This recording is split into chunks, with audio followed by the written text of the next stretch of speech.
नमस्कार मित्रांनो, स्वागत करतो आजच्या नवीन व्हिडिओमध्ये तुमचं. मित्रांनो, माझं नाव अभिषेक आणि मित्रांनो, आजच्या व्हिडिओमध्ये आपण वनसेवक भरतीबद्दल संपूर्ण माहिती बघणार आहे. आता मी मागे 2 व्हिडिओ बनवले होते वनसेवक ह्या भरतीबद्दल संपूर्ण माहितीचे. तर त्याच्यामध्ये विद्यार्थ्यांचे खूप कमेंट आले, सर याच्यामध्ये ही जी जॉब असणार आहे किंवा ही जी भरती असणार आहे ही कॉन्ट्रा बेसवर असणार आहे किंवा मग सरकारी असणार आहे, महिला याच्यामध्ये फॉर्म भरू शकतात का, शैक्षणिक पात्रता काय राहणार आहे आणि वनसेवक जे ते पदोन्नतीमध्ये होऊन म्हणजेच प्रमोशन होऊन वनरक्षक होणार आहे का, आणि मैदानी चाचणीमध्ये काय काय इव्हेंट राहणार आहे, परीक्षा कधी होणार आहेत, संपूर्ण माहिती जेवढे पण तुम्ही प्रश्न मला विचारलेले आहे मित्रांनो, त्यांची सर्वांची उत्तर या व्हिडिओमध्ये घेऊन आलेलो आहेत. तर व्हिडिओला शेवटपर्यंत बघा आणि जर तुम्हाला हा व्हिडिओ आवडलाय तर व्हिडिओला नक्की लाईक करा मित्रांनो. नवीन असले तर आपल्या चॅनलला नक्की सबस्क्राईब करा असेच नवीन व्हिडिओ बघण्यासाठी. तर चला मित्रांनो, व्हिडिओला स्टार्ट करूया. तर बघा मित्रांनो, तुमचे सर्व प्रश्न मी एकदा तुम्हाला इथं मी पीडीएफच्या स्वरूपामध्ये लिहून आणलेले आहेत. ते तुम्हाला सर्व दाखवतो आणि त्यांचे उत्तरं पण मी तुम्हाला या व्हिडिओमध्ये देणार आहे. तर बघा मित्रांनो, सर्वात पहिले आपण जे प्रश्न आहेत ते बघू.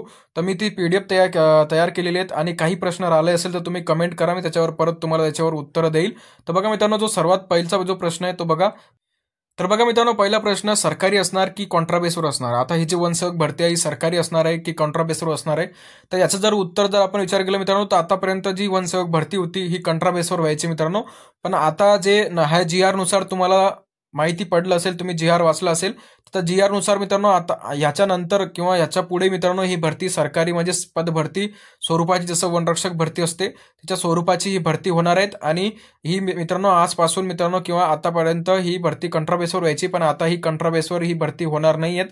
ही आता पद भरतीनुसार जी मित्रांनो ती पद भरतीनुसार ही भरती होणार आहेत. आणि मित्रांनो ही जी भरती आहे मित्रांनो, हे जे पद आहे ही सरकारी राहणार आहे मित्रांनो. आता कंट्रा बेसवर याच्यामध्ये कोणताही उल्लेख येत नाही आहे मित्रांनो. तर तुम्हाला हा प्रश्नाचा तुम्हाला उत्तर इथे मिळालं असेल.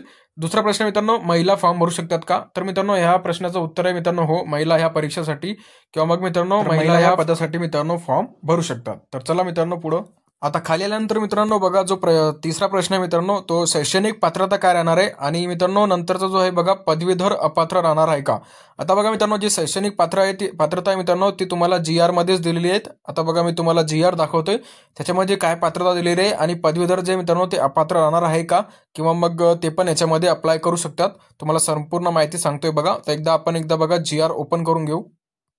तर मित्रांनो अशा प्रकारचा GR इथं आलेला आहे वनसेवक भरतीचा, त्याच्यामध्ये संपूर्ण माहिती दिलेली आहे. तर बघा मित्रांनो इथं बघा. तर बघा मित्रांनो एकदा तुम्हाला दाखवतोय बघा. तर मित्रांनो बघा इथं काय म्हटलेलं बघा, सदर पदावरील नियुक्तीकरिता किमान 10वी पास असणे गरजेचे आहेत. तर बघा मित्रांनो, शैक्षणिक जी अर्हता आहे मित्रांनो ती 10वी पास असणे गरजेचे आहेत, ते इथं सांगितलेलं आहे बघा. तर नंतर पुढं बघा, तर शैक्षणिक अर्हता ठेवण्यात आलेली आहेत, म्हणजे 10वी शैक्षणिक अर्हता जी मित्रांनो ती ठेवण्यात आलेली आहेत. तसेच उमेदवारांची कमाल जी शैक्षणिक अर्हता आहे मित्रांनो ती 12वी असावी. म्हणजेच तुमची जी कमाल अर्हता म्हणजेच हायर एज्युकेशन ही 12वी असावी मित्रांनो, असं याच्यामध्ये म्हटलेलं आहे मित्रांनो. तर पुढं बघा मित्रांनो, पुढं कमाल वयोमर्यादेपेक्षा जास्त शिक्षण घेतले नसल्याबाबत हमीपत्र उमेदवाराकडून लिहून घेण्यात यावी. तर बघा मित्रांनो याच्यामध्ये म्हटलेलं आहे, जर तुम्ही 10वी पास असेल किंवा 12वी पास तुम्ही नसेल मित्रांनो, तुमची 10वी पास आहे पण 12वी पास नाही, तर तुमच्याकडून हमीपत्र लिहिण्यात येईल की तुमचे 12वी पास नाही आहेत, तुम्ही फक्त 10वी पास आहे, अशा प्रकारचं इथे याच्यामध्ये दिलेले आहेत. आणि जर पुढं बघा मित्रांनो, पुढं म्हटलेलं आहे बघा. तर बघा मित्रांनो, पुढं कमाल मर्यादा 12वी पास न ठेवण्यास उच्च शिक्षित उमेदवाराकडून जास्तीत जास्त लाभ घेतला जाऊ, कमी शैक्षणिक अर्हता असणारे उमेदवारांना संधी मिळणार नाही. तर मित्रांनो याचा म्हणण्याचा अर्थ असा आहे मित्रांनो, जर तुम्ही 12वी पास असेल तर तुमचं जी पदोन्नती मित्रांनो ती वनसेवक पासून पुढं जे प्रमोशन आहे तुमचं ते लवकर होईल. आणि जर तुम्ही 12वी पास नसेल 10वी पास असेल तर तुमचं जे लाभ आहे मित्रांनो ते तुम्हाला शैक्षणिक अर्हता लाभ जे मित्रांनो ते उमेदवाराला मिळणार नाही. आता बघा मित्रांनो, जे पदवीधर झालेले विद्यार्थी आहेत त्यांचं इथं कुठेही उल्लेख केलेला नाहीये मित्रांनो, म्हणजेच ते ह्या परीक्षेसाठी किंवा ह्या पदासाठी फॉर्म भरू शकतात, असे कोणतेही उल्लेख ह्या GR मध्ये केलेला नाही. पण जेव्हा जाहिरात येईल तेव्हा तुम्हाला कळून जाईल मित्रांनो. तर नंतरचा जो प्रश्न आहे मित्रांनो ते बघा, आधीचे वन मजूर डायरेक्ट घेण्यात येणार आहे का. तर याचं पण ह्या GR मध्ये बघू शकता तुम्ही, याचं पण तुम्हाला उत्तर जे मित्रांनो ते ह्या GR मध्ये मिळून जाईल. तर बघा मित्रांनो इथे दिले, वनसेवक पदावर नियुक्ती करताना वन विभागात सध्या कार्यरत रोजंदारी मजुरांचे वयामध्ये 55 वर्षापर्यंत सूट देऊन त्यांना 10% आरक्षण देण्यात यावे. आणि वनसेवक पदावर नियुक्ती करण्यासाठी आरक्षणाचा फायदा मिळण्याकरिता रोजंदारी मंजूर म्हणजेच मजुरांचे प्रतिवर्ष किमान 180 दिवस तुटकरित्या किमान कोणतेही 5 वर्ष काम केलेले असावे. तर मित्रांनो बघा, याच्यामध्ये म्हणण्यात असं आलेलं मित्रांनो की वनसेवक पदाकरिता जे सध्या वनसेवक पदावर सध्या जे कार्यरत आहे मित्रांनो, त्यांना 55 वर्षापर्यंत ते मित्रांनो फॉर्म भरू शकतात आणि त्यांना 10% जे आरक्षण आहे मित्रांनो ते मिळणार आहेत. ते कशा प्रकारे मिळणार, त्याच्यामध्ये पण काही अटी दिलेल्या आहेत, बघू शकता तुम्ही. त्यांनी 5 वर्ष वनसेवक म्हणून वन विभागामध्ये काम केलेले असावे आणि प्रतिवर्ष त्यांनी 180 दिवस तुटकरित्या त्यांनी काम केलेले असावे 5 वर्ष, तेव्हाच त्यांना 10% आरक्षण मिळणार आहे, ते पण वनसेवक भरतीबद्दल. म्हणजेच मित्रांनो याचा अर्थ होतो की तुम्हाला जे आधीचे जे वनमजूर आहेत त्यांना डायरेक्ट घेण्यात येणार नाहीये, त्यांचे पण इथं जे पण सर्व पद भरतीच होणार आहे, पण त्यांना इथं 10% आरक्षण आणि 55 वर्षापर्यंत वयामध्ये सूट देण्यात येणार आहे. तर बघा, तुम्हाला संपूर्ण जी मी माहिती सांगितली तुम्हाला मिळाली असेल मित्रांनो. तर बघा, नंतरचा जो प्रश्न आहे तो वनसेवक वनरक्षक होणार का, तर याचा जर आपण विचार केला तर याचं पण जी आर मध्येच दिलेलं आहे बघा. वनरक्षक गट क मधील 25% पदे ही वनसेवकामध्ये पदोन्नती भरण्यात येईल. म्हणजेच मित्रांनो बघा, याचा म्हणण्याचा अर्थ आहे की जे वनरक्षकची जे गट क आहे मित्रांनो, हे गट क चं पद आहे आणि याची भरती निघत राहते मित्रांनो. तर या भरतीमध्ये जेवढ्या पण जागा असेल, आता एक्झाम्पलसाठी बघा मी तुम्हाला एकदा सांगतोय बघा. समजा वनरक्षक पदाचे इथं 1000 जे जागा आहेत मित्रांनो, 1000 पद इथं समजा खाली आहेत वनरक्षक ह्या भरतीचे. तर मित्रांनो बघा, त्याच्यामधले जे 25% जे पद आहेत मित्रांनो, ते वनसेवकामधून वनरक्षक यांना प्रमोशन देण्यात येईल. म्हणजेच वनसेवकांना प्रमोशन देऊन त्यांचं ते पद डायरेक्ट वनरक्षक बनतील. वनसेवक म्हणजे त्यांचं वनसेवकामधून वनरक्षक अशी पदोन्नती करण्यात येईल. आता बघा मित्रांनो, 1000 मधले मित्रांनो बघा, 1000चे जर ह्या 1000चे 25% म्हणजे वेकेन्सीचे 25% पदे.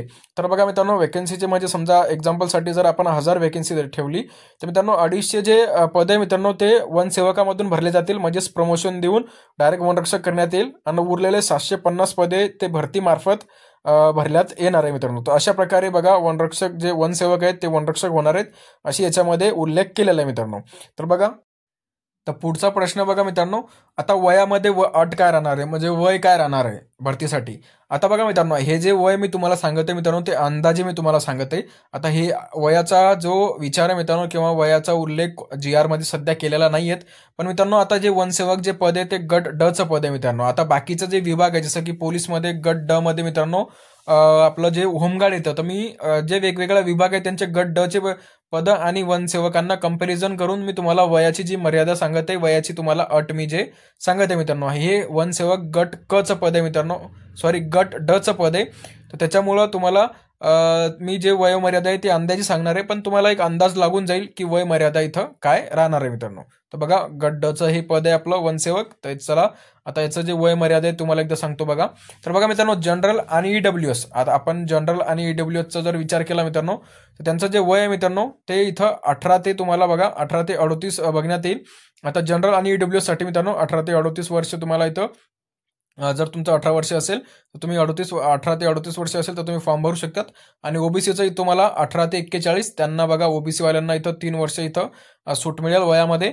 आणि मित्रांनो एससी बघा, एससी आणि एसटीचा जर आपण विचार करू बघा मित्रांनो, एससी आणि एसटी, तर बघा मित्रांनो यांना 18 ते 43 म्हणजेच यांना 5 वर्ष इथं सूट मिळेल बघा.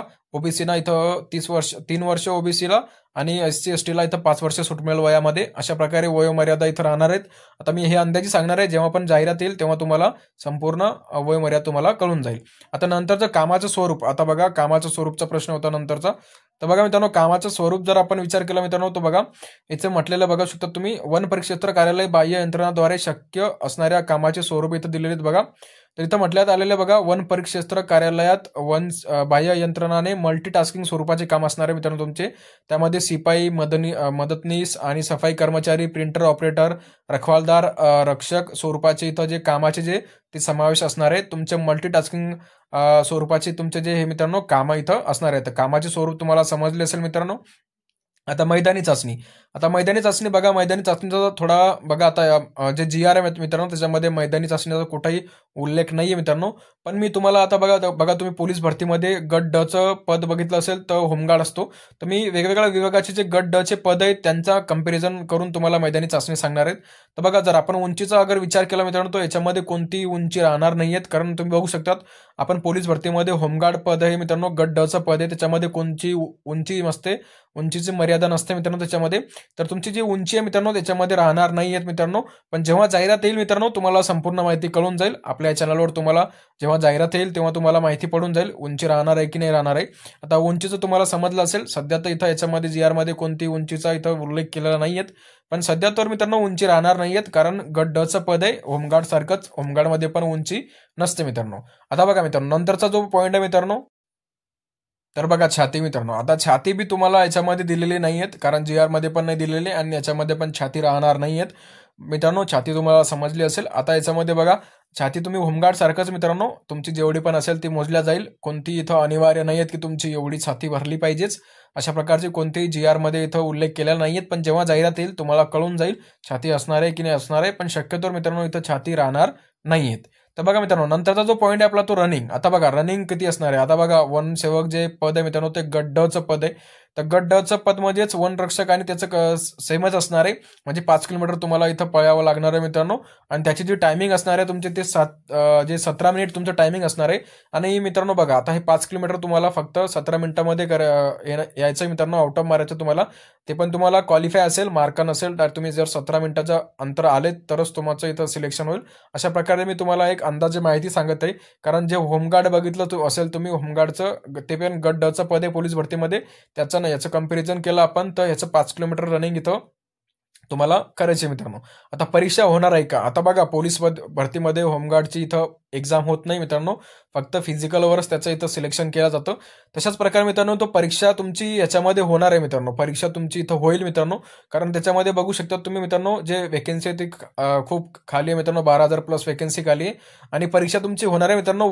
वनरक्षक सारखंच इथं तुमचं जे सिलेबस आहे मित्रांनो ते परीक्षा पेपर असणार आहे मित्रांनो तुमचे.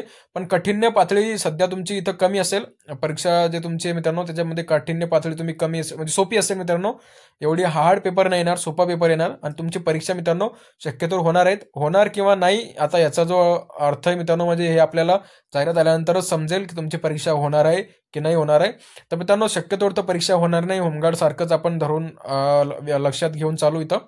तर परीक्षा तुमची सध्या आपण होणार नाही असंच टाळू. आणि जर झाली मित्रांनो तर त्याची काठिण्य पातळी खूप सोपी असेल तुमची. वनरक्षक सारखीच असेल पेपर वनरक्षक सारखाच असेल पण काठिण्य पातळी सोपी असेल. सिलेबस तोच असेल तुमचा. तर बघा अशी मी तुम्हाला माहिती सांगितली आहे. आता नंतरचा जो प्रश्न आहे तो बघा. आता बघा मित्रांनो नंतरचा प्रश्न आहे जाहिरात कधी येईल. आता बघा जाहिरातचा जर आपण विचार केला मित्रांनो तर जाहिरात तुमची मित्रांनो तुम्हाला जानेवारीच्या शेवटच्या आठवड्यामध्ये किंवा तुम्हाला फेब्रुवारीच्या पहिल्या आठवड्यामध्ये जाहिरात बघण्यात येईल मित्रांनो.